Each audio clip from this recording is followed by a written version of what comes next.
Hello, my friend. Today I will tell you another long-forgotten legend. Close your eyes and let the magic transport you to Middle-earth.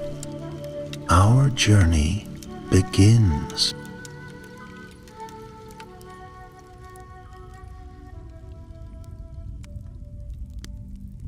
Long ago, in the last days of the Third Age, when shadows still stretched across the lands of Middle-earth, but hope yet flickered like a steady flame, there came a stirring in the northern skies, a strange light that shimmered like a falling star. It was not the light of the sun or moon, nor any bird or beast, but something far more wondrous and far more mysterious. In the quiet village of Dunhollow, nestled between the jagged peaks of the Grey Mountains and the endless stretch of pine forests, the folk had long lived simple lives. Hunters, shepherds, and traders, they knew well the dangers of their wild home. Wolves prowled by night, and darker creatures stirred in the caves beyond the ridges. Yet none could have prepared for what came down from the heavens that cold autumn evening. The light descended slowly, a glowing figure clad in robes that sparkled like starlight itself.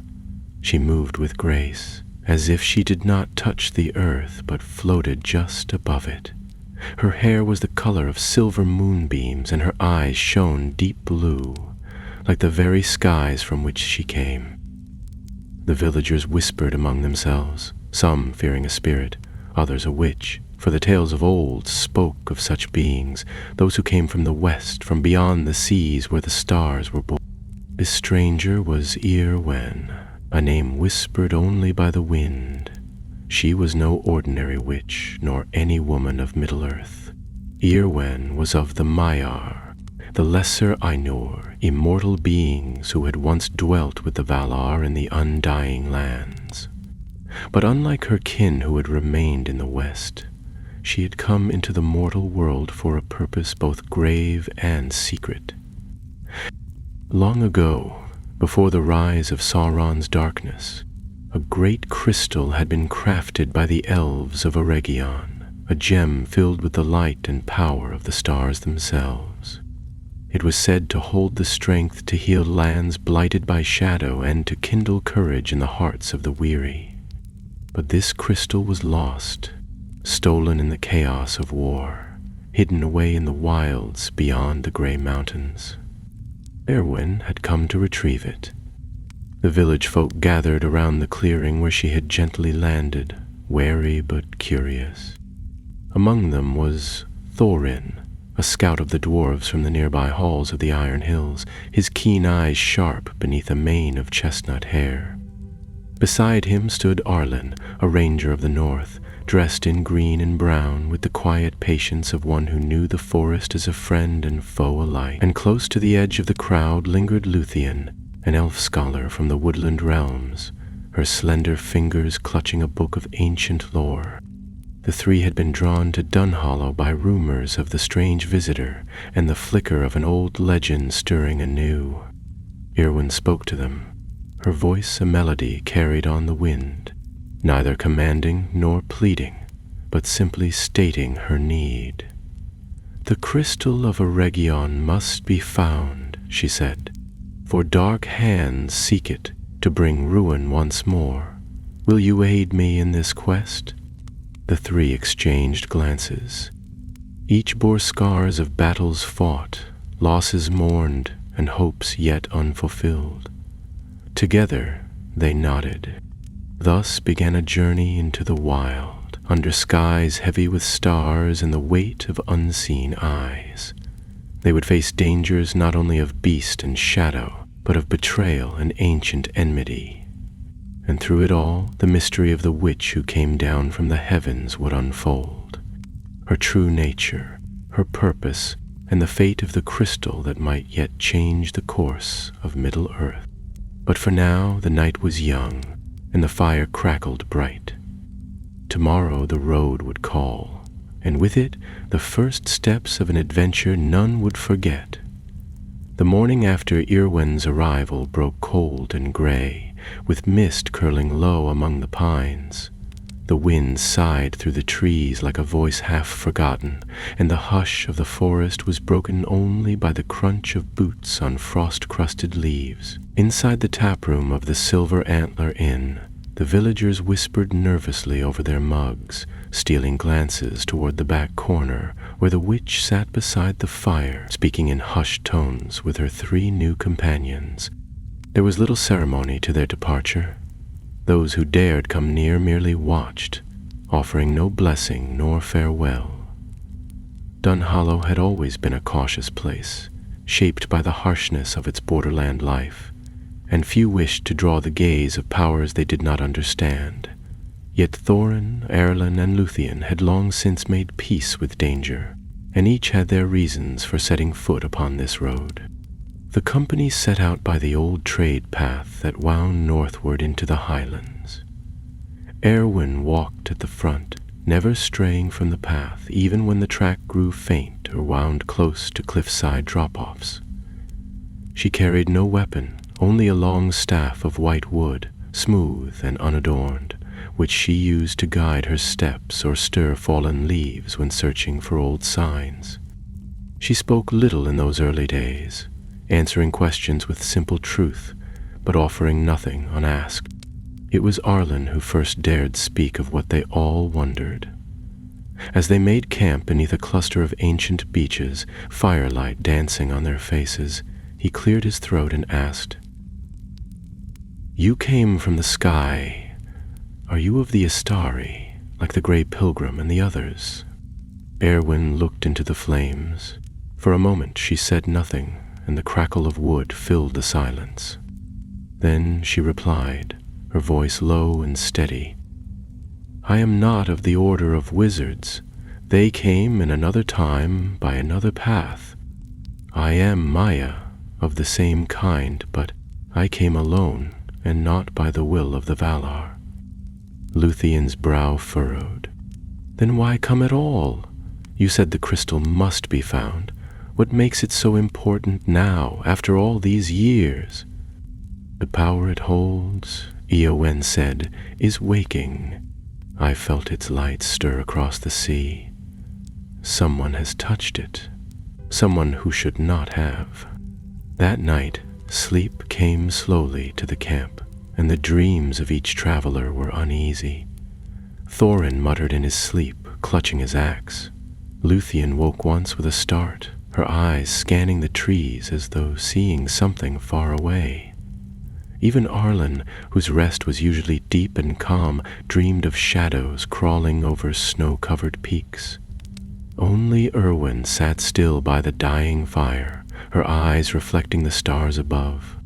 Their path took them through narrow valleys and along the foothills of the arid Mithrin, where the cold grew sharper and the wind keener with each mile. At times they passed the bones of old forts and watchtowers, long since crumbled into moss-covered ruin. Here, in these empty lands, they encountered no living soul, yet they never felt alone. There was a presence in the mountains, quiet but watchful. On the 7th day, while they rested by a swift-running stream, Thorin found signs of passage. Deep prints in the soil, too large for man or dwarf. The marks were old but not ancient. Something heavy had moved through the ravine not many days before, and not alone. Arlen confirmed it with a nod. "Wargs," he said grimly. "A whole pack. They're traveling together, and fast." That evening their fire was built smaller and closer to the rocks. No songs were sung, and the watch was doubled. Eowyn stood guard for much of the night, her staff planted firmly in the ground beside her. When dawn came, the frost was thicker than before, and mist rolled in thicker than ever. They pressed on quickly, avoiding the low paths and circling the edge of a frozen lake. It was there, beneath a line of twisted fir trees, that they found the first true sign of what they sought. Half buried beneath a pile of stones was a fragment of polished silver, too finely worked for goblins or men. Luthien examined it carefully. "Eregion craft," she said softly. "It's part of a casing, a vessel for something powerful." Erwin held the shard in her hand, closing her eyes. "It was here," she whispered. "The crystal passed this way, but it is moving eastward." "Toward Gundabad?" Thorin asked. His face had gone pale, his voice tense. "Perhaps," said Erwin. "Or beyond.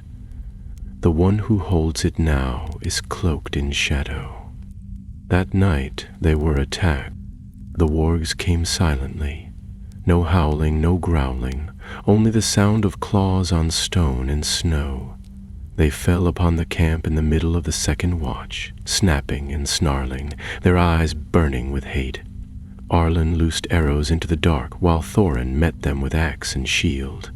Luthien, chanting in Sindarin, flung darts of fire drawn from an old spell song, while Erwin stepped calmly into the fray, her staff glowing with a cold blue light. When she struck the ground, the earth shook, and a wave of white flame swept out in a circle, driving the beasts back.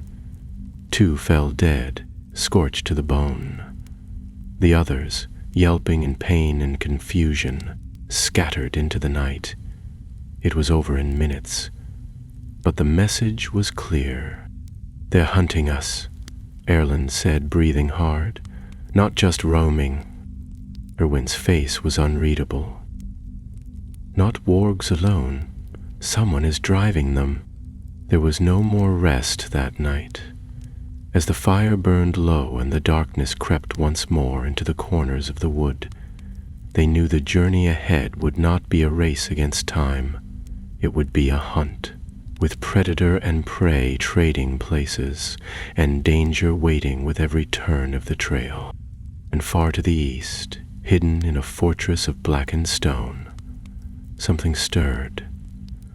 A pale hand closed around a crystal of ancient light, and a voice whispered in a forgotten tongue. The chase had truly begun. The morning after the warg attack dawned bleak and heavy with snow. The gray light of the sun barely pierced the clouds, and the wind had changed, colder now, and sharp with a scent none of them liked. Erwin stood at the edge of the camp, her pale hair fluttering in the wind, eyes fixed eastward. When the others gathered their gear and made ready to move, she gave no word, but turned and began walking, her staff cutting clean prints in the new snow. They crossed into steeper terrain, where the hills rose into jagged ridges and the trees thinned, replaced by crooked shrubs and frozen grass. The path was no longer a path at all, just a thread of stone and frost that clung to the mountainside. The wind howled often now, echoing through ravines like distant voices. Thorin muttered about the stone spirits of the northern peaks, and even Arlen kept his hand near his sword more than before. For 3 days they pressed forward, stopping only when they must. Signs of passage remained, scrapes in the rock, broken ice, the occasional twisted root or torn bit of cloth caught on a thorn. Someone or something was ahead of them, and not far. Yet they never saw another soul, only fleeting shapes in the fog, the flash of eyes at twilight, and once a high-pitched cry that sent a shiver down every spine. On the 4th day, the storm broke. It began with snow, gentle at first, then thicker and faster until they could scarcely see the rocks beneath their feet. Wind followed, then sleet, turning the air to a biting, wet blur.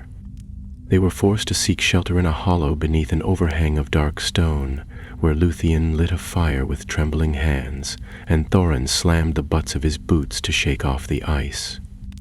Arlen scouted the surrounding cliffs briefly, returning with a bundle of wet pine branches and a sour expression. "No sign of life," he said.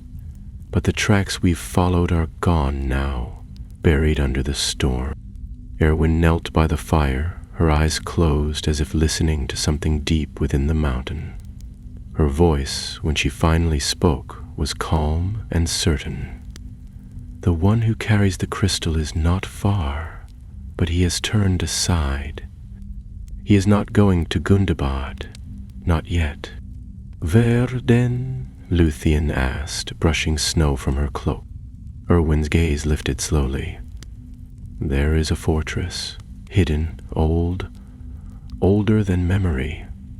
It lies in the roots of the mountains, carved by hands long dead. It was a place of refuge once, in the days before the world changed. But now it holds only silence and broken oaths. He goes there." Thorin's eyes narrowed. "You speak of Ementharin." Arlen glanced over. "You know it?" "Every dwarf does. It was one of the lost strongholds, left behind when the clans of the Grey Mountains fled south. Cursed, they say, haunted. But there are vaults there that even Durin's folk feared to open. If your enemy means to hide, there's no better hole." The storm passed by nightfall, but the world it left behind was changed. Trees bowed beneath thick ice, and every stone was slick. Their journey to Amantharin took another 2 days, climbing higher and deeper into the mountains than any of them had thought they would go. The path narrowed to a ledge that seemed barely strong enough to hold a man's weight, and more than once they were forced to crawl or cling to jagged rock. On the second evening, as the sun dipped low and turned the snowfields to a sea of pale gold, they saw it. Amantharan rose from the cliffside like the bones of a buried beast. Pillars broken by time jutted from the stone, and a stair, half buried by frost, wound up to a great black archway carved with runes too worn to read. The air was dead still, with none of the wind they had battled for days, and the silence pressed in like a weight. Irwin stepped forward, her hand brushing the old marks as she passed beneath the arch. Inside was darkness, but not the kind of darkness that comes with night. This was ancient, settled darkness, thick with the memory of lost things. The torch Arlen lit barely pushed it back, and even the glow of Irwin's staff seemed swallowed by the shadows. The floor was smooth beneath their boots, but the walls rose high into vaults where the light could not reach. They moved slowly, their footsteps echoing like the tread of giants. In a chamber beyond a broken door, they found what remained of an old hall, long abandoned, with tables and banners now rotted to shreds. Dust clung to every surface, and cobwebs hung from the rafters like veils. But in the center, the stone had been cleared. A camp. Fresh. The ashes of a fire still smoldered, and a piece of cloth, a dark, torn cloak, lay draped across a fallen beam. "He's here," Arlen whispered, or was. Erwin knelt beside the fire, reaching out her hand, not to the warmth, but to something unseen. "He's below," she said at last, "deeper than this place was meant to go. He found a way down. There is something under the mountain, something that should have stayed buried." They descended carefully, through halls choked with rubble and passages twisted by time. The lower they went, the colder it became, not with the cold of winter, but with the chill of deep stone and darker things. Finally, in a narrow stair lit only by the gleam of Erwin's staff, they heard a voice. It was not loud, nor sharp, but a low chanting, rhythmic and strange. The language was old, older than even Luthien recognized. The sound seemed to rise from the stone itself, vibrating through the walls, growing stronger with each step. At the stair's end, a vast cavern opened before them, supported by towering pillars that reached into blackness. In the center stood a figure, cloaked in ragged robes, his arms raised above an altar carved from obsidian. Upon that altar, pulsing with dim blue light, lay the crystal. Arlen started forward, but Erwin held out her arm.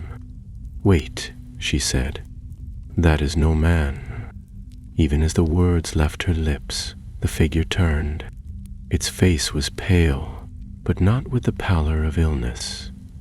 It was the lifeless white of something long dead, the eyes sunken and glowing faintly red, the lips drawn back in a smile far too wide. And then it spoke. "You are late, Starborn. The gift has awakened, and it is mine now." The battle had not yet begun, but the war for the crystal had reached its heart. For a breathless moment, no one moved. The chill of the cavern seemed to deepen, wrapping its icy fingers around their throats. Even the crystal on the altar, once gleaming with the gentle radiance of starlight, now flickered with a harsher hue, pulsing in rhythm with a voice that had echoed through the hall. The figure stepped down from the dais, and as he moved, his tattered cloak dragged behind him like smoke. He was tall, gaunt, and utterly wrong. His skin bore the brittle sheen of something once living but preserved far beyond its time, and though he walked like a man, he made no sound upon the stone. Erwin advanced, not hurriedly, but with the quiet strength of one long prepared for this moment. Her staff, now fully alight with silver flame, cast dancing reflections across the pillars. The creature watched her with a strange, crooked smile, and did not flinch when she spoke. "You were called Carnir once," she said, her voice steady. "Of the Eastern Dúndain, scholar of Amon Sul. You served the White Council before the shadow took you." "Ah, she remembers," the thing whispered, though it sounded more amused than surprised. "The heavens do not forget their fallen, but you are wrong, Starborn. Carnir is no more. He served, he studied, and then he saw. He looked beyond the veil, into the truth of the world. There is no truth in shadow," said Erwin, "but there is power." The creature's grin widened, and for a moment the illusion of man faded. His eyes became pits of red light, and a black mist curled from beneath his hood. "This world is ending, slowly, yes, but surely. Your Valar sit in their shining halls and pretend otherwise. They whisper to their servants and send you like a lamb into the wolf's den. But here, beneath stone and silence, the truth is revealed.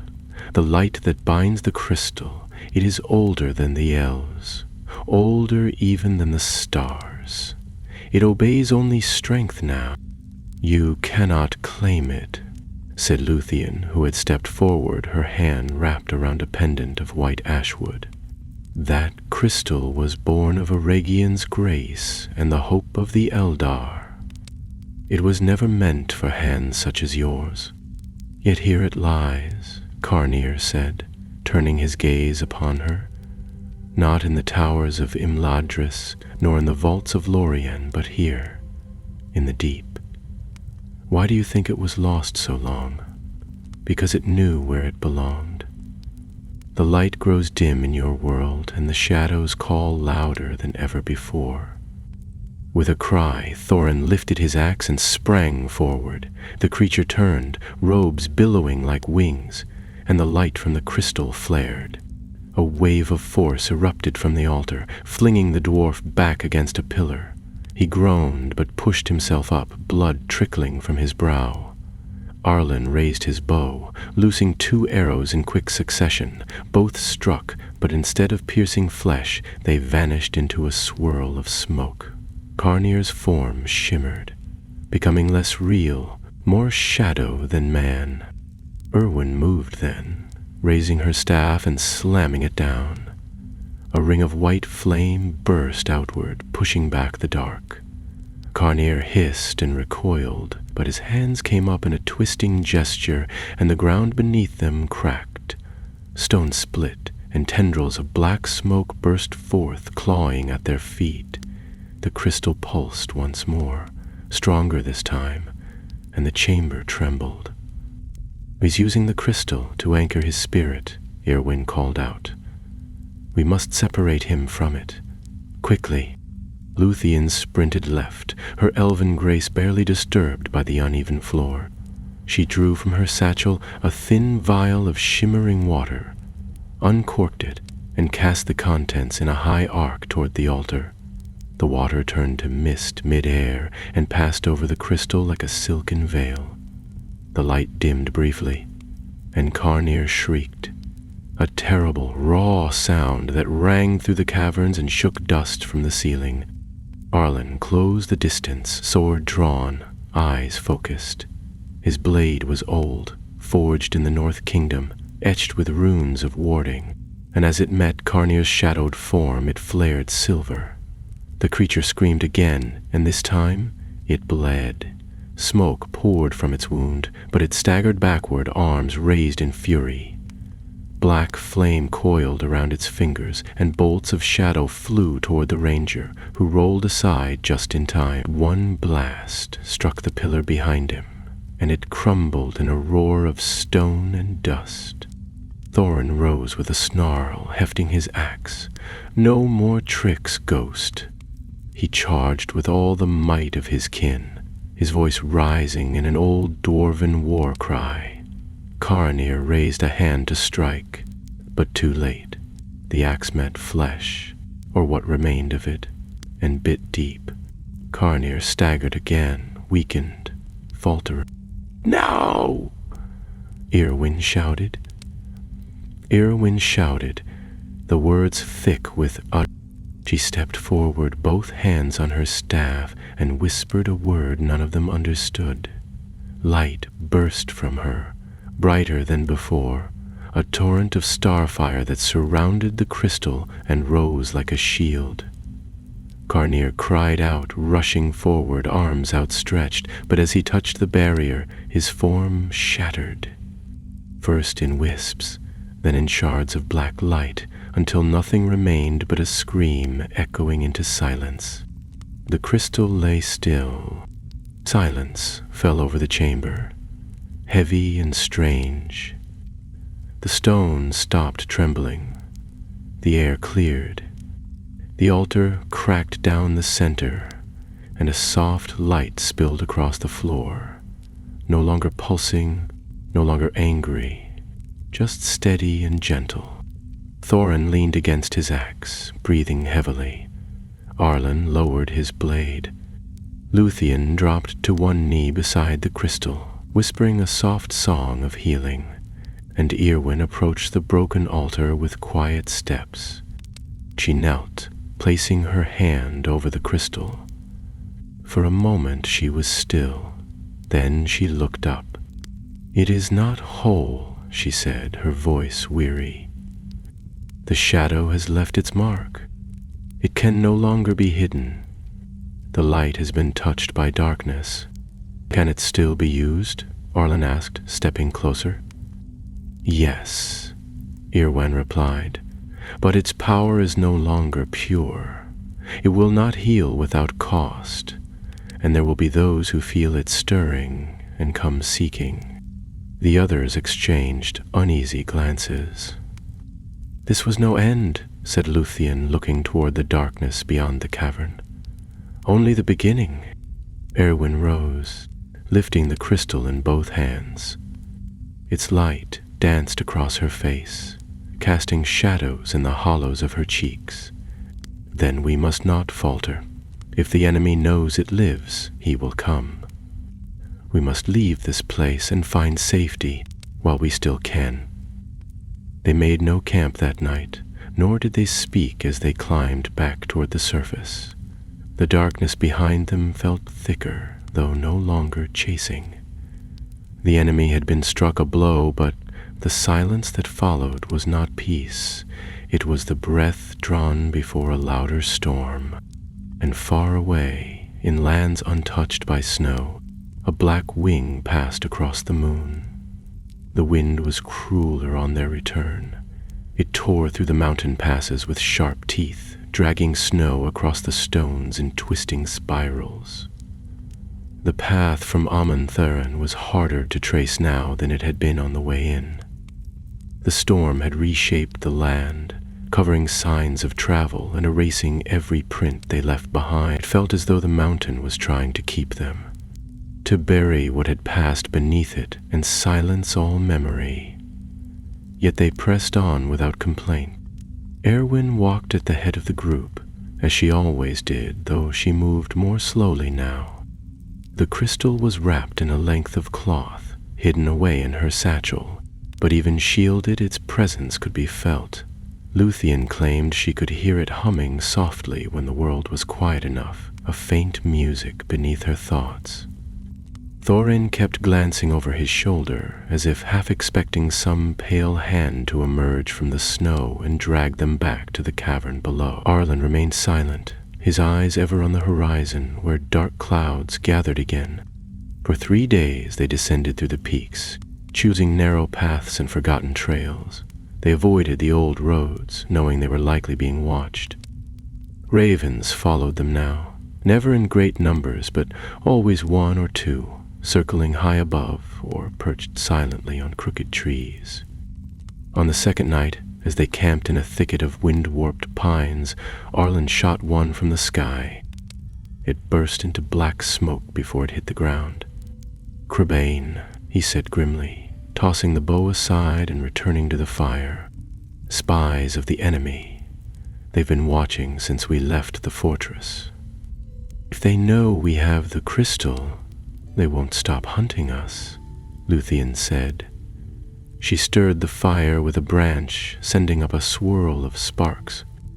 "We should not travel by day anymore."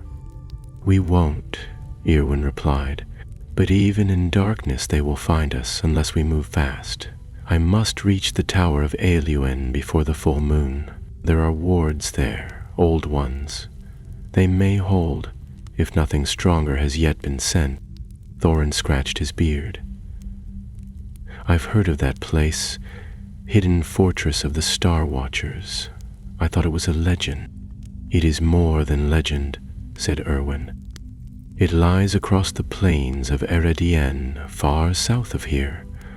A long journey and perilous, but it is the only place the crystal may rest for a time." The next night they began their march under the cover of darkness. Stars wheeled overhead, bright and cold, while the moon hung low behind a veil of cloud.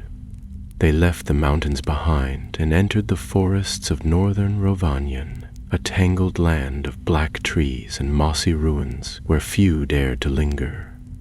The forest had once belonged to the Northmen, but those villages had long since vanished, claimed by wolves, sickness, and darker things. Now it stood empty, though not quiet. Creatures moved in the undergrowth, unseen but present. On the third night they came upon a ruined hall, half swallowed by ivy and stone. Arlen halted them with a raised hand, then stepped forward to examine the stones. "Barrow markings," he said after a moment. "Old graves, bound with runes of silence. Best not to tarry here." But they were tired, and the ground was dry, so they camped in the shadow of the broken arch, keeping the fire low. Luthien cast a circle of silver powder around their camp, humming softly as she did, drawing lines between the stones. When she finished, the wind seemed to soften, and the night grew still. That stillness did not last. At the hour before dawn, when even the stars seemed to sleep, a sound rose from the trees. It was not a howl or a cry, but something stranger. A deep, throaty murmuring, like many voices chanting in unison, yet without language. Erwin was already standing, her staff in hand, her eyes turned toward the darkness. Erlen reached for his sword. Thorin muttered a curse and tightened his grip on his axe. Shapes moved beyond the trees, tall and pale. Not wraiths, but something older. Their limbs were too long, their heads tilted unnaturally, and their bodies shimmered faintly in the moonlight, as if not fully of this world. Luthien stepped back, her face drained of color. "Whisper folk," she breathed. "Spirits of the forgotten dead. They were bound here long ago. Something has unbound them." "They smell the crystal," Irwin said, "and they seek its light." The whispering grew louder. The creatures did not rush or shout.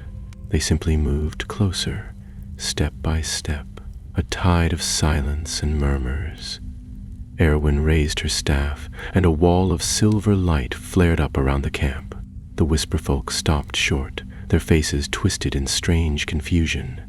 One reached out with a hand that flickered like smoke, touching the edge of the light. It recoiled with a hiss, then tried again. "They don't fear pain," Arlen muttered. "They don't even feel it. But they can be bound," Irwin said. "We hold them here, no more." With that, she stepped forward outside the circle. Her staff blazed and her voice rose in a song that none of them had heard before, a chant in a language as old as the stars. The whisperfolk halted. Their bodies trembled. The chant grew louder, rising in pitch, and the light from her staff burst outward in a wave. The spirits convulsed. Then with a sound like wind through dry leaves, they vanished into nothing. Silence returned. Irwin staggered slightly as she returned to the circle. Luthien caught her arm, steadying her. "That magic? It took something from you." "It always does," Irwin replied, her voice hoarse. "But we are still whole. That is what matters." They broke camp without delay, and by the time the sun rose, they had passed beyond the reach of the whisperfolk's graves. Still, none of them spoke for some time. There was a sense now that the enemy's net was tightening, that each step forward was earned at great cost. By nightfall, they reached the edge of the forest. Ahead, the lands opened into wide grass plains, and far on the southern horizon, barely visible against the stars, a spire gleamed, slender, silver, and still. The Tower of Eluin. But they were not alone. Across the plain, moving like dark stains on the earth, came riders, 6 in number, cloaked in black, mounted on beasts that breathed smoke and ash. The Nazgul. Thorin clenched his fists. Arlen reached for his bow. Luthien's face turned pale once more. "They've found us," she whispered. "No," Irwin said. "They've been waiting." She looked toward the tower, then back at the wraiths drawing nearer. "We run at nightfall," she said, "and we do not stop." They waited beneath the trees until the sun sank below the edge of the world and the sky turned to fire. The plains of Eredin lay still and vast before them, blanketed in gold and shadow, and the distant tower of Eluin gleamed faintly like a needle of moonlight. The ringwraiths were no longer in sight, but all of them knew that meant little. The Nazgul did not stalk their prey by light alone. They would wait for true darkness, when fear seeped more easily into the hearts of the hunted, and strike when the mind grew weary. Irwin moved silently between her companions, her face calm, though her hand never left the satchel where the crystal lay hidden. The light it gave now was faint, dimmed by concealment and warding runes, but it still pulsed faintly, as if sensing the nearness of danger. Thorin tested the edge of his axe and muttered a quiet prayer in Kuzdul. Arlen checked the bowstring of his longbow and pulled his cloak tighter around him. Luthien did not speak, but her eyes never left the tower on the horizon. When night came, they began to run. The grass was high and dry, rustling against their boots as they moved. They followed no road, only the stars and Eärwen's unwavering steps. She guided them with certainty, though the way ahead was black and trackless.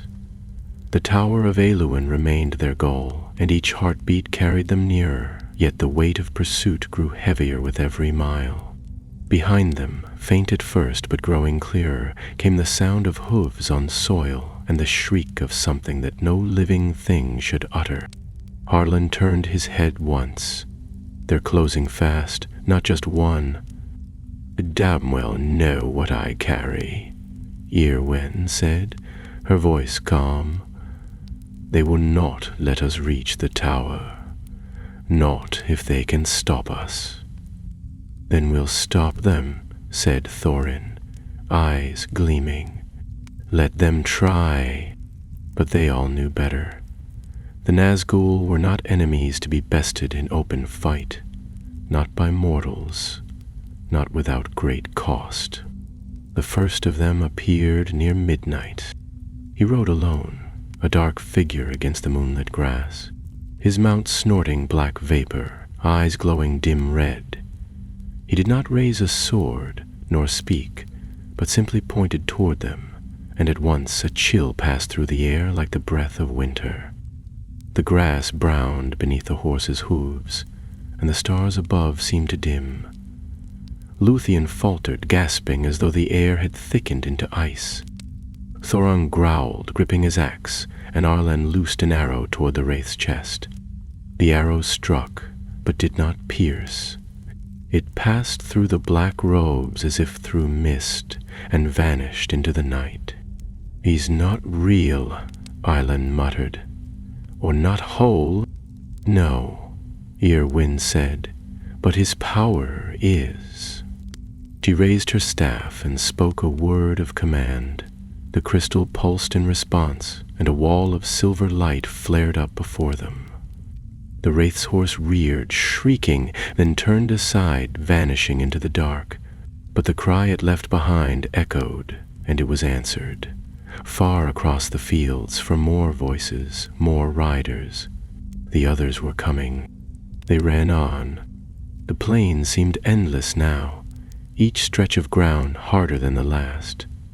Luthien stumbled once, caught by Arlen before she fell. Thorin cursed under his breath, shaking the cramp from his legs. The tower remained ever ahead, but it was still far off, perched atop a rise like the spire of a forgotten world. Behind them, the Nazgul closed in, no longer hiding. The ground trembled with their approach. At last, Eowyn halted them near a crumbling stone ring half buried in the grass. Once it had been a watch post or an outlying shrine, now little more than a foundation of broken slabs. She turned, her face lit by the faint glow of the crystal. We cannot outrun them, she said, but we can delay them. No, said Arlen, you can't mean to fight them here, alone?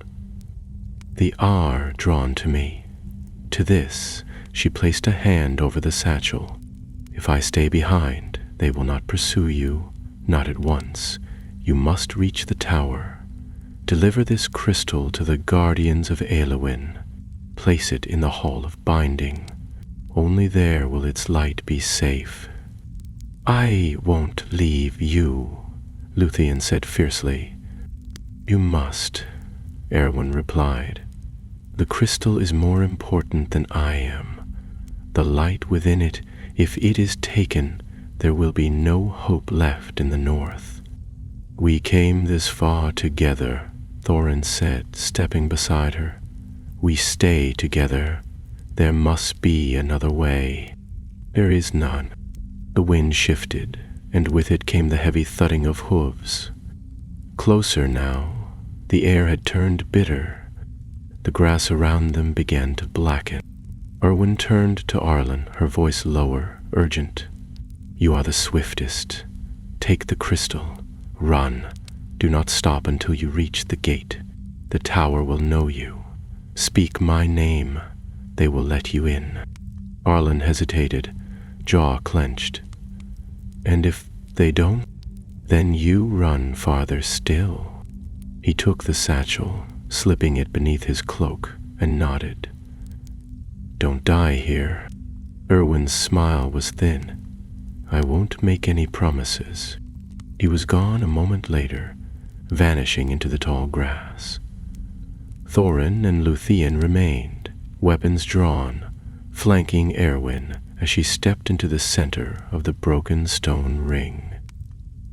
The first of the Nazgul crested the nearby hill, followed swiftly by another and another, until all 6 rode into view, fanning out in a half-circle. They did not speak. Their presence was enough. Erwin raised her staff. The earth beneath her feet shimmered, and a faint circle of light spread outward. She spoke a word in Valoran, and the grass within the ring stood still, while all else bent to the wind. The wraith slowed, but did not stop. "I don't suppose either of you has a plan," Thorin muttered. "Just one," Irwin said, "but it might not work." "Better than none," said Luthien. "Say the word." As the Nazgul advanced, Erwin struck her staff against the stone, once, twice, then a third time. The light flared again, blinding white, and the riders reined their mounts sharply, the beasts screaming in defiance. A pulse of force erupted from the ring, throwing dust and flame into the night. Thorin charged. Luthien loosed a stream of fire from her hand, drawing upon the last of her spell lore. Irwin, eyes shut, chanted again, drawing power not from the crystal but from something older, deeper, an ancient force tied to the stars themselves. The night trembled. 2 wraiths fell back, their forms flickering. One drew a blade of shadow and swung at Thorin, who parried and struck, sparks flying from his axe. Luthien collapsed to one knee, drained. Irwin's staff cracked, splintering in her hand. The ring of light began to falter, but they held, long enough. Far across the plain, a single bell began to ring. The Tower of Aeluin had seen. The gates were opening, and Arlen was nearly there. Arlen ran as he had never run before. The grass whipped at his legs, the cold bit through his cloak, and each breath came sharp and ragged in his throat. Behind him, far but not far enough, he could hear the clash of steel and the unearthly shriek of the Nazgul. The sounds tore across the plains like a storm, and the very earth seemed to tremble beneath them. He did not look back, there was no time. The tower rose ahead, no longer a distant beacon, but a looming spire of pale stone, its surface etched with stars that shimmered faintly in the moonlight. The bell rang again, deeper now, and with it came a stirring in the ground, like ancient roots waking from long sleep. He crested the final hill, stumbling slightly as the slope fell away beneath him. A low wall circled the base of the hill upon which the tower stood, carved with sigils and wards so old even he could not read them. At the gate stood 2 tall figures robed in gray and silver, faces veiled, holding spears tipped with crystal. They did not move as he approached, but as he reached the threshold, one of them stepped forward and held out a hand. "Halt," said a voice as cold and clear as winter air. "Who comes to Aeluin unbidden?" Arlen pulled the satchel from beneath his cloak. "I bring the crystal," he gasped. "Erwin sent me. She's holding them back. She said you'd know her name."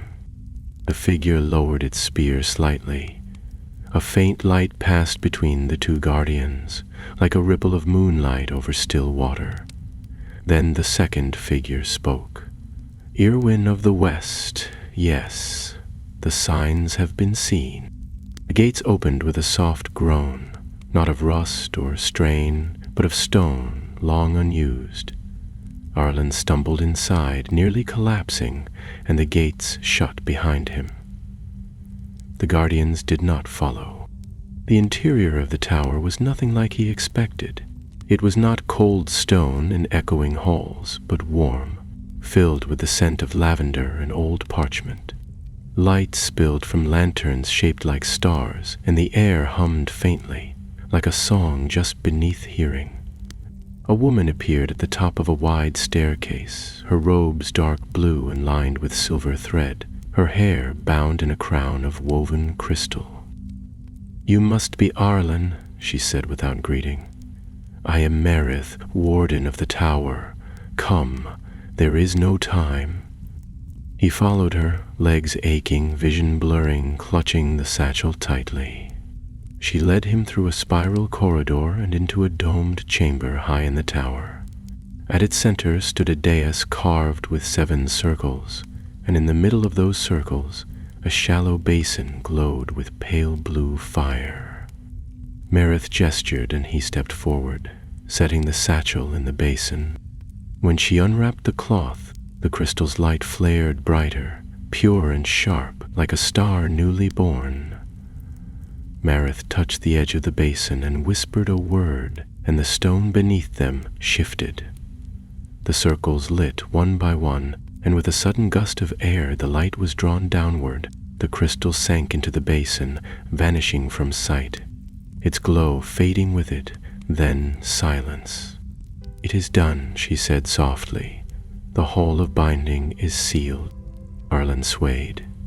"Will it hold?" "It must," Merith replied. "But its power has been marked. That which touched it will not forget. We must be ready." He did not ask what that meant. He knew the riders would come again. Meanwhile, on the plain, the battle waned. Erwin stood barely upright, her staff now broken to half its length, her hands scorched and trembling. The warding circle had failed minutes ago, and the light around her had thinned to a flicker.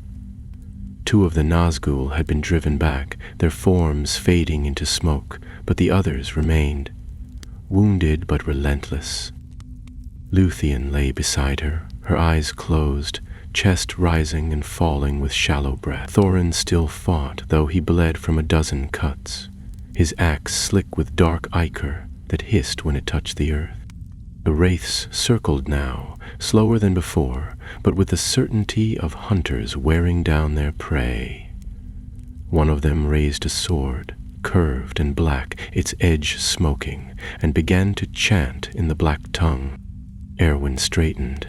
Her eyes glowed faintly, and from the folds of her cloak she drew something small. Silver, shaped like a star. A memory stone, forged long ago in the towers of Avalono. She whispered a word into it, and the light inside flared. The Nazgul recoiled, hissing but not fleeing. Not this time. "I will not let you have this world," she said, her voice quiet but firm. From far behind, horns sounded, clear, golden, unmistakably elvish. The riders of Eowyn had come. Over the ridge they crested, cloaked in white and silver, the banner of the tower streaming behind them. At their head rode a tall figure in radiant armor, hair like polished copper, his eyes alight with power. He held a staff topped with a crystal of his own, and as he raised it, light burst across the plain. The Nazgul shrieked and fell back, black mist swirling around them. One tried to flee but was struck by a bolt of white fire and fell with a wail. The others scattered, vanishing into the darkness. Erwin collapsed. She woke later in the tower, lying in a soft bed, her wounds dressed, the memory stone gone. Merith sat beside her, speaking in low tones to Luthien, who was seated at the window, a blanket around her shoulders. "You should rest," Marith said when she saw Erwin stir. "The crystal?" "Safe," said the warden. "For now. And the others?" "Arlen is whole. Thorin is recovering." Erwin turned her gaze to the ceiling. "This isn't over." "No," Marith agreed, "but the light is still ours. And though the night would come again, that light, however dim, would be enough for a while." The days that followed passed beneath a wary peace. The Tower of Eowyn stood watchful over the plains, its high spire catching the light of dawn and dusk alike, as if guarding the horizon from whatever darkness stirred beyond it. Within its stone halls the company recovered, slowly but surely. Thorin's wounds were bound with herbs brought from the gardens of the southern slopes, his gruff demeanor unchanged, but his eyes more distant than before. Luthien regained her strength more quickly, though she kept to the higher rooms, where she could look out over the plains and watch the wind stir the tall grass. Erwin, though outwardly healed, remained quiet. She spent hours in the deep chamber beneath the tower, where the crystal now lay hidden within the basin of binding stone, surrounded by seals of power and wards too old for even the elves to name. She sat there in silence, the glow of the crystal casting a faint shimmer across her face. Sometimes she sang in a voice low and distant, in a language that no one else understood, and sometimes she did not move at all. Arlen, restless despite the ache in his limbs, spent his time with the guardians of the tower. They were strange folk, half-elves it was said, or something older still, bound by oath and silence to the defense of that place. They did not speak much, but they taught him how to read the shifting stars, how to listen to the wind in the stones, and how to walk without leaving a mark on the earth. And though he asked no questions, he knew something had changed in him, just as it had changed in all of them. It was on the 7th day after their arrival that Marith summoned them to the Hall of Flame. It was not a hall in the usual sense, but a long, narrow chamber beneath the eastern wing, carved directly into the hillside. A single flame burned in the center of the floor, trapped within a crystal globe that hovered above a silver pedestal. Its light flickered strangely, not red or gold, but a pale blue-yellow that reminded Arlen of starlight caught in water. "You are rested now," Marith said, her voice as smooth and cool as ever. "And your purpose here is not yet fulfilled." "We brought the crystal," Thorin said, arms crossed. "We bled for it, and for each other, and we are grateful," Marith replied. "But its presence has awakened more than you know." Erwin stepped forward. The shadow that touched the crystal, Karnir, he was not acting alone. There is a greater hand at work. Marith nodded once. "The Nazgul hunt with renewed purpose. Our scouts report gatherings of orcs along the eastern rivers. Strange beasts have been seen in the mountains. And worse still, messages from the west speak of silence in Imladris." Luthien looked up sharply. "Silence? No word has come in over a fortnight. No birds, no messengers, no sign of movement. Lord Elrond would not suffer such stillness unless something barred his voice." Chill spread through the room. Even Thorin's expression darkened. "Then we must go," Arlen said. "We can't wait for war to find us here." Marith turned to Erwin. "You are the one the Valar sent. Do you believe the crystal is ready to be moved again?" Erwin was quiet a moment. "No, not yet. The binding is incomplete. If we move it now, it may fracture. Its light must be rooted first, or the shadow could find it again. Then we must carry the fight elsewhere," said Luthien. "Or at least learn what is being prepared against us." Marith inclined her head. "There is a road, hidden and dangerous, that leads west through the Forgotten Hills. Few use it now, but it is the swiftest path to the borders of Imladris. If you take it, you may reach the valley in less than a fortnight." Arlen turned to Erwin. "Will you come?" She hesitated. "I must remain here until the crystal is secure. But there is something else you must seek." "What is it?" asked Thorin. Erwin met his gaze. "The Mirror of Voeril.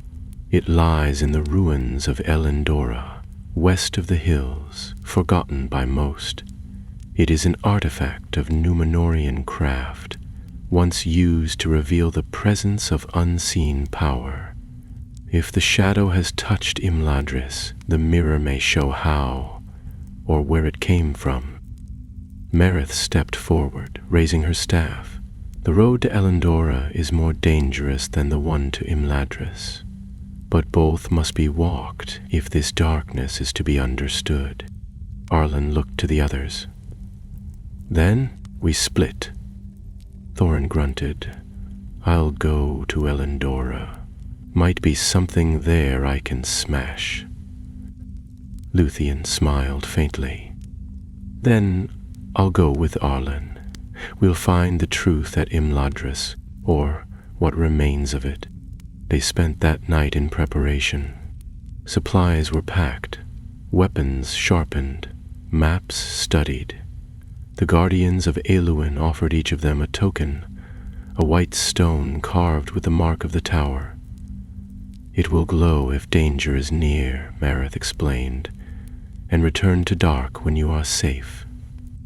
In the quiet before dawn, Erwin met them at the gate. She wore a cloak of pale gray and carried a bundle in her hands, which she offered to Arlen. If you find Lord Elrond, give him this.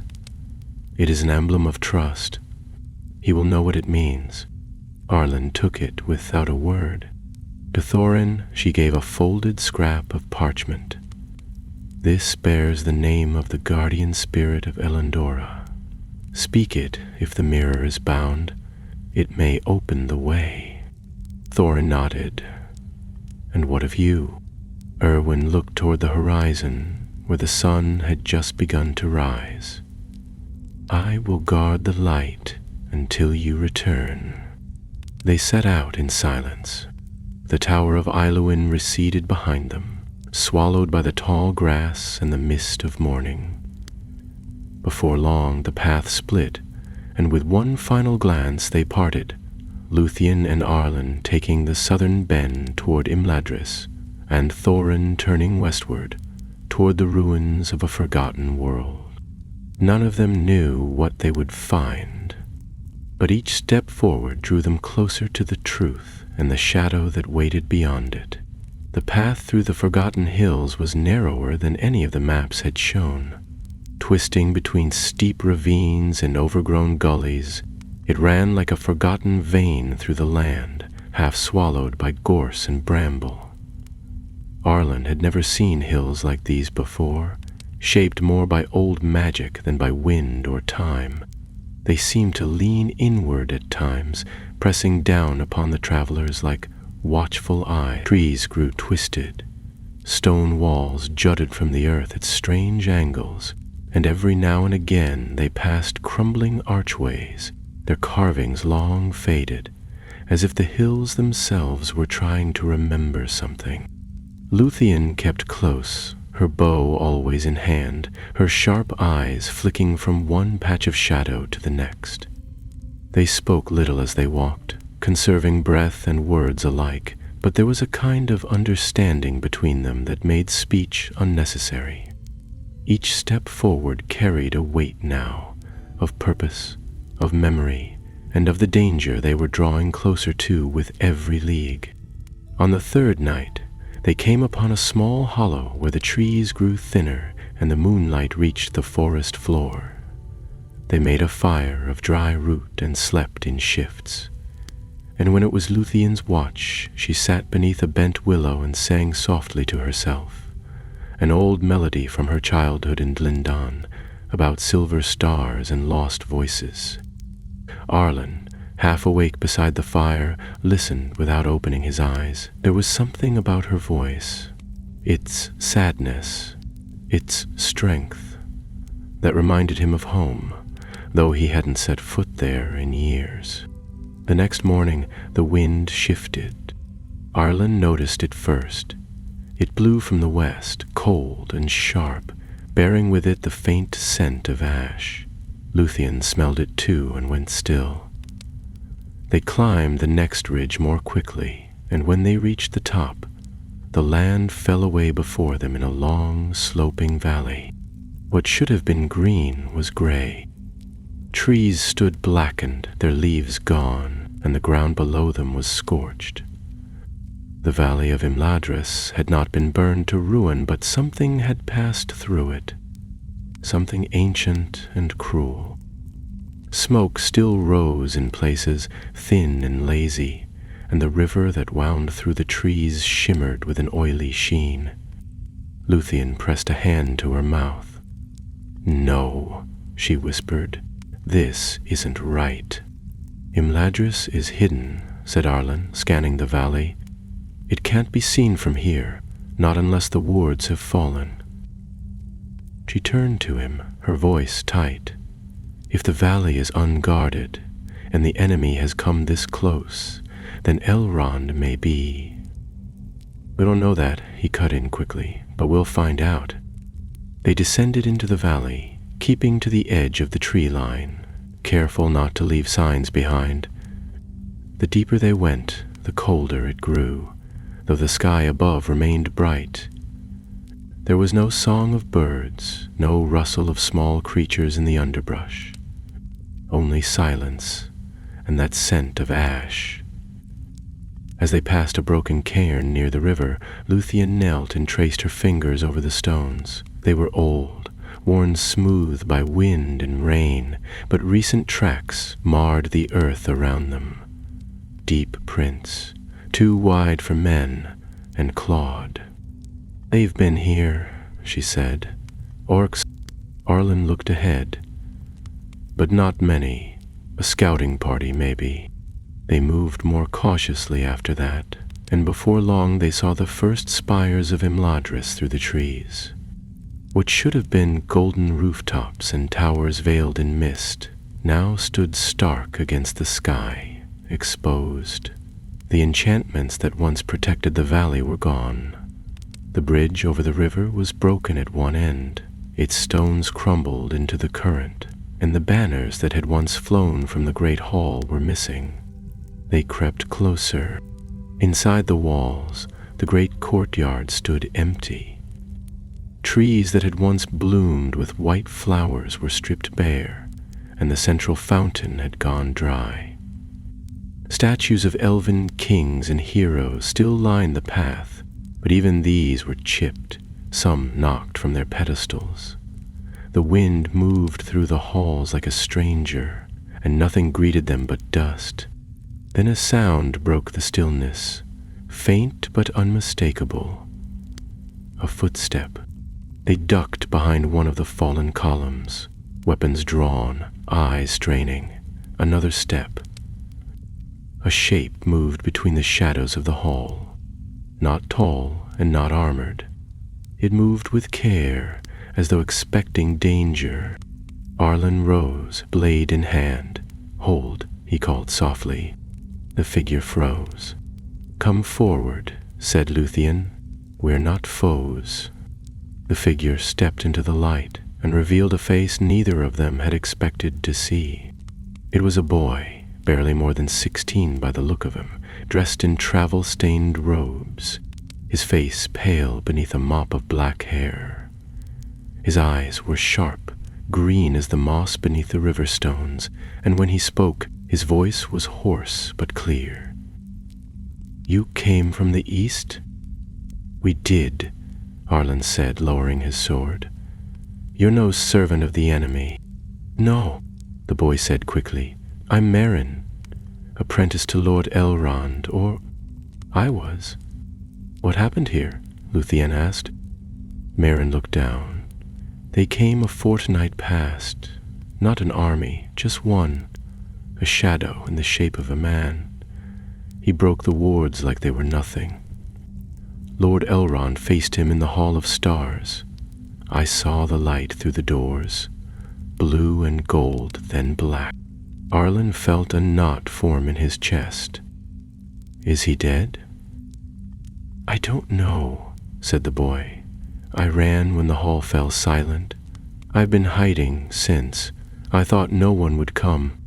"You were wrong," said Luthien gently, "and we're not finished here." They brought Merrin with them as they moved through the remains of the valley. Much had been destroyed, but not all.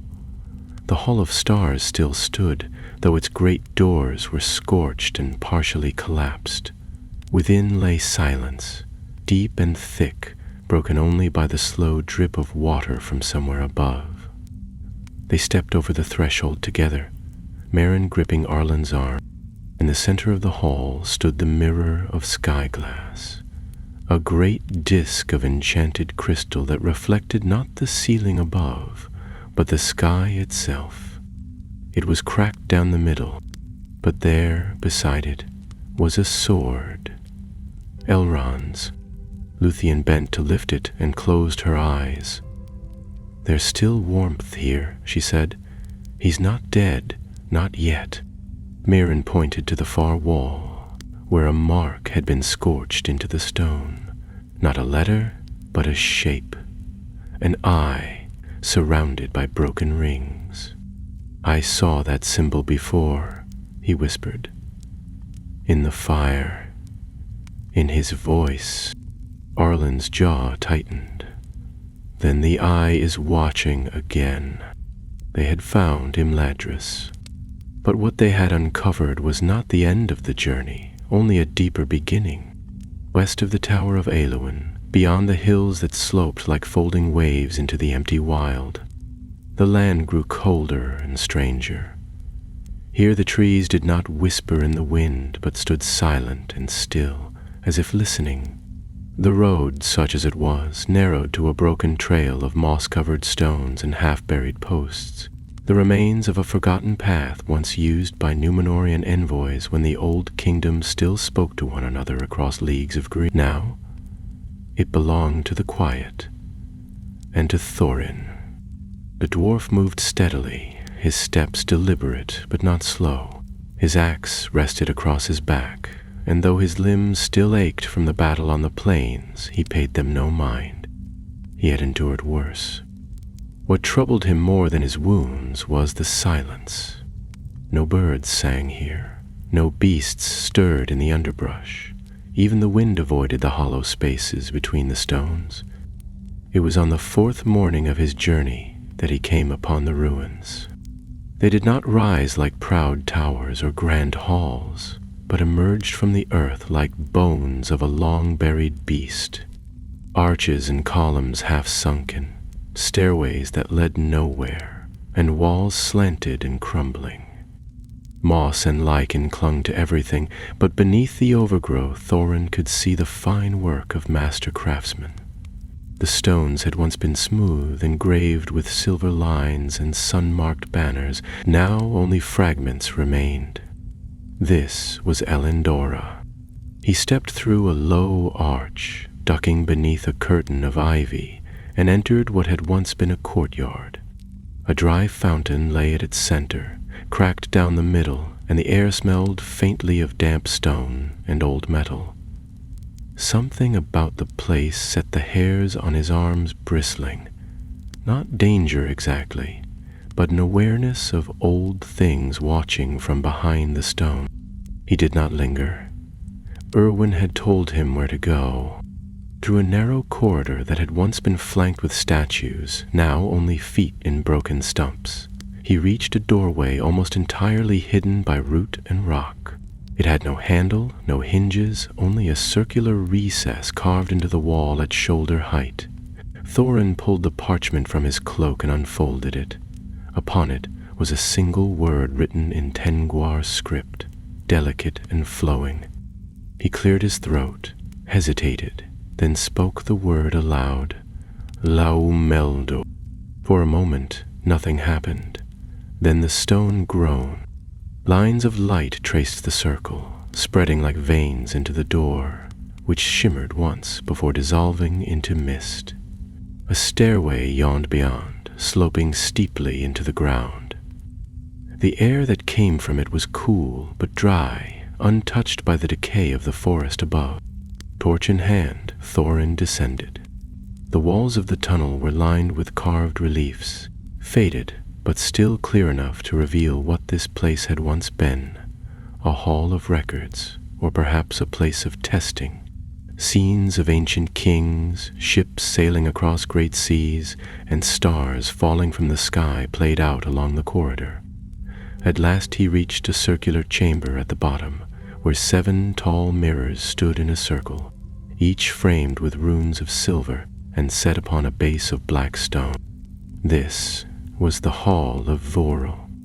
At its center stood the largest mirror of all, shaped like a shield and set in a frame of white metal that gleamed faintly in the torchlight. Thorin stepped forward, half expecting a trap, but none came. He looked into the mirror and saw not his own reflection, but a sky dark with swirling clouds and a tower crumbling beneath a great winged shadow. Then the image changed. He saw Imladris, its halls broken, its trees scorched. Arlen and Luthien knelt beside a young boy who pointed toward a symbol burnt into stone. The Eye. Then it shifted again. He saw the Tower of Ailuin, its spire trembling as a black wind rose around it. He saw Erwin, her hand pressed to the crystal, her face pale with strain. Then the mirror darkened. Thorin stepped back, heart pounding. The mirror had shown what was, not what would be, but the meaning was clear. The enemy's reach was longer than they had guessed. The crystal's presence had drawn more than just the Nazgul. It had stirred something old, something buried. He had seen enough. Turning to leave, he was halfway up the stair when a sound froze him in place. A voice, low and rasping, echoed from behind him. "You look into shadows, dwarf, but you do not see the one that follows you." Thorin spun, axe raised. The chamber was empty. He waited, breath shallow, but the voice did not return. Still, his sense of unease did not fade. He climbed quickly, emerging into the light just as clouds began to gather overhead. The forest no longer seemed so still. He made camp a few leagues from the ruins, on a hillock surrounded by rocks. Sleep came in brief snatches, and each time he closed his eyes, the mirror returned to him. Not the images, but the cold that followed them. At dawn, he set out for the tower. The return journey took longer than expected. The sky remained overcast, and once or twice he glimpsed movement in the trees behind him, never close enough to identify, but never entirely gone. On the 6th evening, as the Tower of Aelwyn finally came into sight across the plains, he spotted a figure on the road ahead. It stood still, dressed in a cloak of black feathers, a hood pulled low over its face. Thorin slowed, axe ready, and called out, "Friend or foe?" The figure did not move. "Speak," Thorin said, taking another step forward.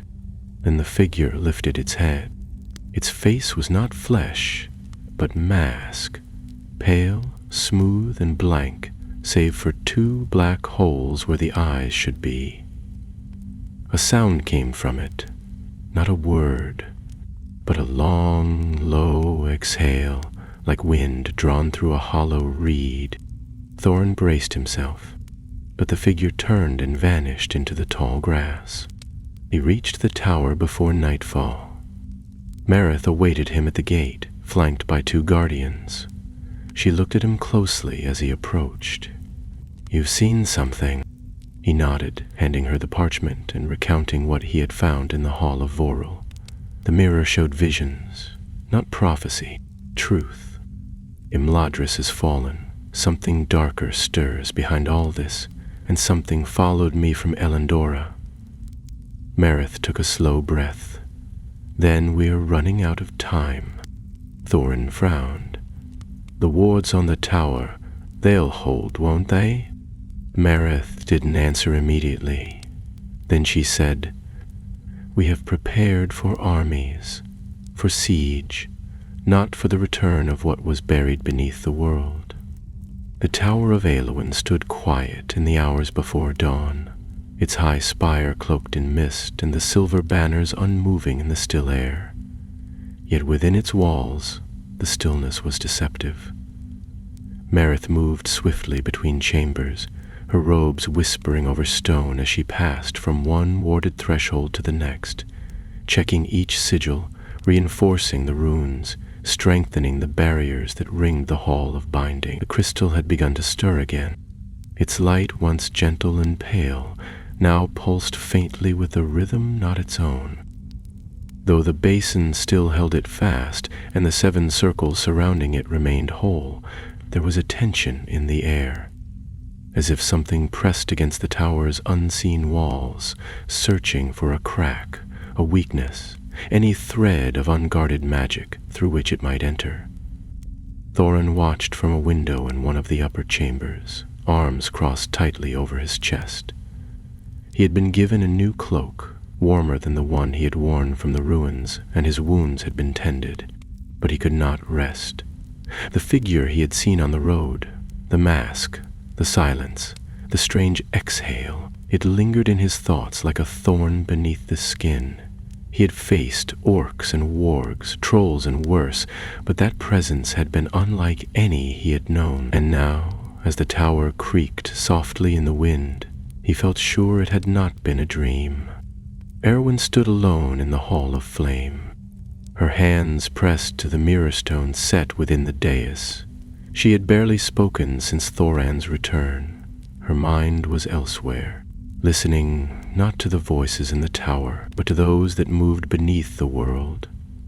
Long ago she had studied the deep harmonies of Arda, the songs that shaped the rivers, the silence that bound the stars. Now those harmonies were wrong. Something had shifted, like a note fallen out of tune. She opened her eyes. The mirror was dark, the light of the crystal no longer reflected in it. Without a word, she turned and left the chamber. Elsewhere, beyond the plains and hills, the ruins of Imladris lay beneath cloud and shadow.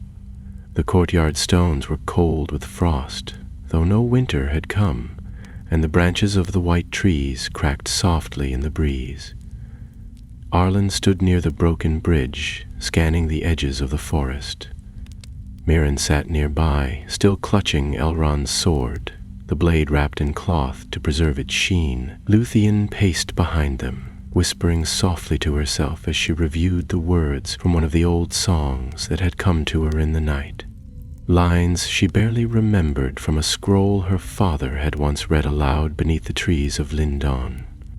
It speaks of the eye that rises before the fall of the last sun, she said finally, stopping beside Arlen, of stars going dark in the sky, one by one. It is not a prophecy, it is a memory. Arlen frowned. A memory of what? Of the first war, she said. When Morgoth was cast out, when the Valar fought in the west. You think this is the same power? No, she said, but it is born of the same root. The eye we've seen, the one Merrin saw in the fire, it is not Sauron. It is older. Merrin stirred. When he came, it wasn't like shadow or fire. It was quiet. Cold, like something empty pulling everything into itself. I saw Lord Elrond fall, but I don't think he died. It was like he was unmade. Arlen's hand tightened on his sword hilt. Then we need to get back to the tower.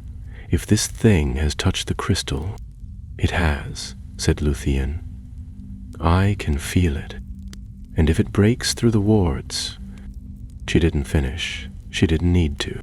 That night, they left Imladris, taking the western path that curved along the mountains before sweeping back toward Iluin.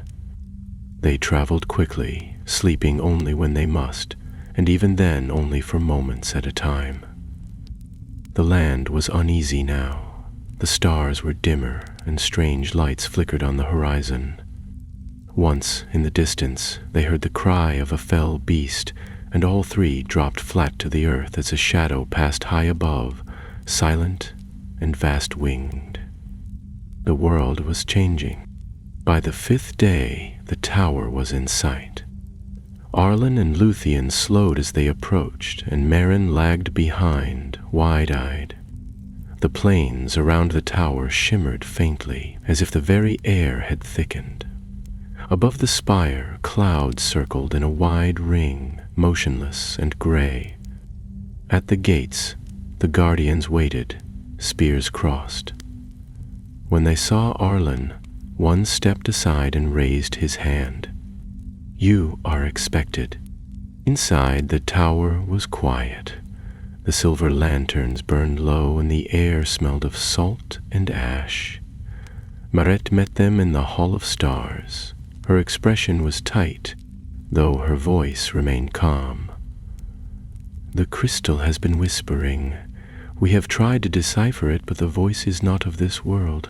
Arlen stepped forward. "Where is Irwin?" "She waits below."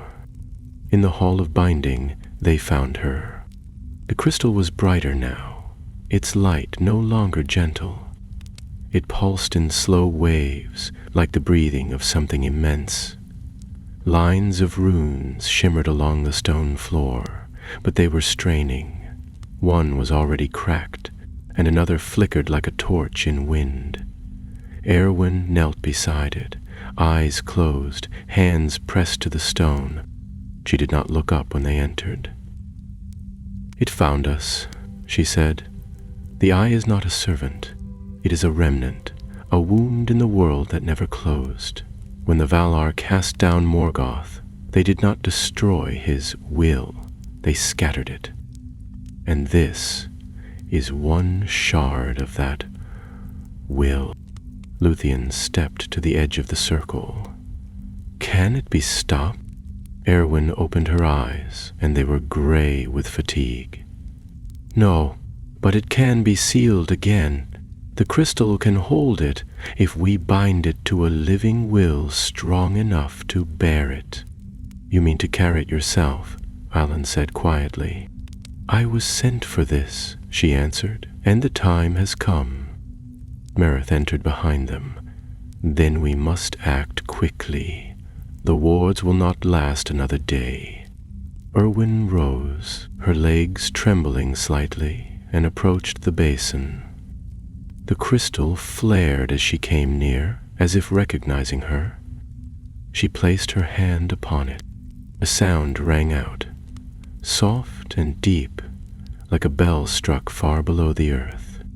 Then everything went still. Light burst from the crystal, engulfing the chamber in brilliance. The light that burst from the crystal was unlike anything they had seen before. It was not the cold gleam of starlight or the blinding white of lightning, but something softer and deeper, a brilliance that seemed to come not only from the gem itself, but from the air, the stone, even the silence around them. The chamber was filled with a steady hum, low and melodic, as though the world had taken a breath and held it. No one moved. Erwin stood within the ring of stone, her hand pressed to the crystal, her silver hair caught in the glow like a river of moonlight. Her eyes were closed, her face calm, though her lips moved ever so slightly. Words spoken not aloud, but into the fabric of the world. Runes along the floor flared to life, one by one, the ancient lines of power weaving together like threads in a tapestry. The cracked ones mended before their eyes, as if time itself obeyed the light. Arlen stepped forward, but Marith caught his arm. "She's begun the binding," the warden said. "To interrupt her now would undo everything." "What happens if she succeeds?" Arlen asked, voice low. "The crystal will become a prison," Marith replied. "And she the warden." "You mean it'll trap her too?" Marith didn't answer, but her silence was enough. A wind rose inside the chamber, though there was no door or window to let it in. Dust swirled at the edges of the basin. The crystal shone brighter still, and now a shape could be seen within it, something vast and terrible, shifting behind a veil of light like a flame burning in water. The eye. Luthien took a step closer, shielding her eyes. It's fighting her. She can hold it, Marith said. She must. Erwin's voice rose now, not in words but in tone, like a single note sustained through the rising of a storm. Her staff, broken and mended anew, lay across the basin, silver threads winding through its length. The crystal pulsed once, then again, and with each pulse the shape within shrank, folding in on itself. The wind howled. The tower groaned. Cracks began to appear in the walls of the chamber, thin and dark. The ceiling above them trembled, and a sound like thunder echoed up through the stones. "She's drawing too much," Marlith said suddenly. "If the words break before she finishes—" "She won't let them," Luthien said. Erwin's eyes opened. They were not the eyes of a Maya, nor of a woman from the West. They were the eyes of someone who had chosen. She lifted her other hand, placing it over the crystal. Her mouth moved, and this time the words were heard by all. "In light I came, in light I remain. What is broken I bind, what is scattered I gather. Let the shadow be sealed, let the will be mine." With those words, the light exploded outward. They were thrown to the floor. Arlen hit the stone hard, the breath knocked from him. For a moment, there was no sound, only white. Then it was gone. When he opened his eyes, the crystal lay still. The chamber was silent. The runes had gone dark. Erwin was gone. Only the staff remained, standing upright beside the basin, untouched. Marith approached slowly, kneeling beside the basin. Her fingers brushed the crystal's edge. It no longer glowed, but within its heart a faint outline could still be seen. Something like a flame, something like a star. "She did it," Marith whispered. "She sealed it." Thorin entered the chamber with a limp, flanked by 2 guardians, and came to stand beside Arlen. "Is it over?" "For now," Marith said. Arlen rose slowly. "Where is she?" "In the crystal, bound with it. The will of the shadow cannot stir without stirring hers. She gave herself to hold it." Luthien's eyes were wet, but she said nothing. Instead, she walked to the staff, touching it gently. She chose it freely. She knew what it would mean. "Will she ever return?" Marin asked from the doorway, his voice barely a whisper. Marith shook her head. "She walks a path beyond ours now." Later, they gathered in the Hall of Stars. The sky above the tower had cleared, and moonlight poured through the high windows like water from a silver bowl. The air was quiet, and the world outside, for the first time in many days, felt still.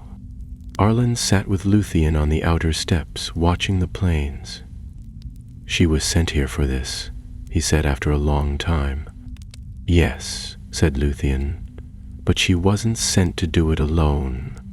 That's why she found us." Marin sat nearby, staring up at the stars, Elrond's sword still beside him.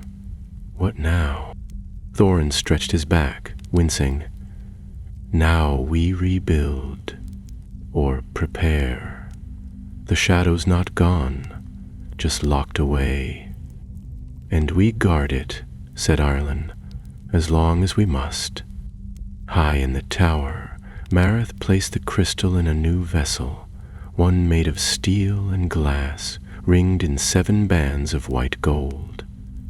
It was lowered into the vault beneath the tower, where only light could reach, and sealed with the last word Erwin had spoken. For years to come, the crystal would remain, untouched and silent, its light flickering only in dreams. Songs would be sung of the witch who came down from the heavens, of the flame she carried, the shadow she defied, and the choice she made, not with sword or spell, but with will. And though the world would change again, as it always did, and new darkness would rise in corners yet unseen, that light would endure, bound in the heart of Middle-earth, and guarded always